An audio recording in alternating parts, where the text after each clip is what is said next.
মা, ছোট্ট দুই শব্দে এক নির্ভরতার নাম, প্রশান্তির নাম। মা থাকলে যেন পুরো দুনিয়াটা আলোকিত, আর মা ছাড়া সন্তানের জীবন যন্ত্রণা বঞ্চনার অন্ধকারে নিমজ্জিত।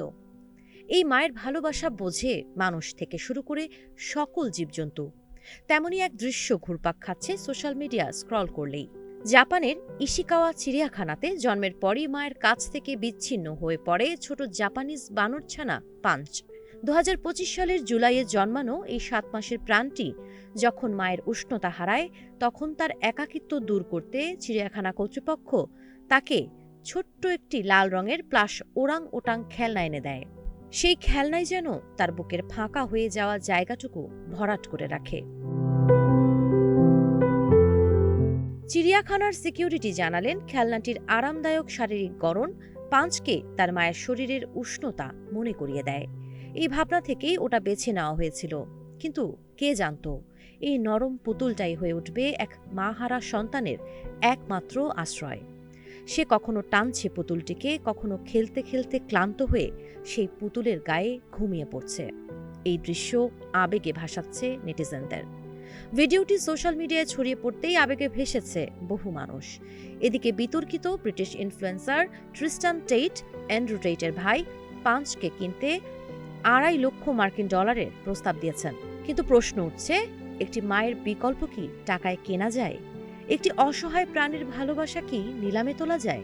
জীবন অবাক না করলে কে করবে? 28% মিল্ক ফ্যাটের অবাক করার সাথে ফ্রেশ মিল্ক পাউডার। জীবন অবাক করুক প্রতিদিন। পাঞ্চ যখন তার পুতুল মাকে জড়িয়ে ধরে ঘুমায়, আমরা কাঁদি। তার চোখের শূন্যতা আমাদের বুক কাঁপায়। চিড়িয়াখানায় ভিড় জমে তাকে এক ঝলক দেখার জন্য। আমরা অজান্তেই বলি, কি মায়াময়, কি হৃদয়স্পর্শী। কিন্তু ঠিক এই মুহূর্তে যুদ্ধ বিধ্বস্ত গাজায় যে প্রতিদিন মা হারাচ্ছে শত শত শিশু, ধ্বংসস্তূপের মাঝে তারা খুঁজে ফেরে এক টুকরো নিরাপত্তা, একজোড়া স্নেহের হাত। তাদের কাছে কোনো পুতুল মা নেই, নেই লাল রঙের নরম খেলনা, আছে শুধু শূন্যতা, ক্ষুধা আর ভয়। আমরা কি তাদের জন্য কাঁদি? তাদের কান্না কি আমাদের টাইমলাইনে জায়গা পায়? একটি বানরছানার প্রতি আমাদের মায়া যদি এত গভীর হয়, তবে মানুষ হয়ে মানব শিশুর প্রতি আমাদের দায় কতটা? পাঞ্চের গল্প আমাদের হৃদয় ছুঁয়ে যায়, কারণ সে অসহায়। কিন্তু গাজার প্রতিটি এতিম শিশুও তো ঠিক তেমনই অসহায়। আবেগ যদি সত্যি আমাদের মানবিক করে তোলে, তবে সেই আবেগের পরিধি যেন প্রজাতি নয়, মানবতার সীমানা ছুঁয়ে যায়।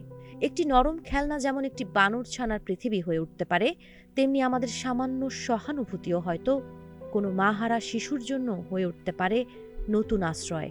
বন্ধ হোক এ যুদ্ধ, বন্ধ হোক মৃত্যুর মিছিল, আর না বাড়ুক মা বা বাবাহারা সন্তানদের তালিকা।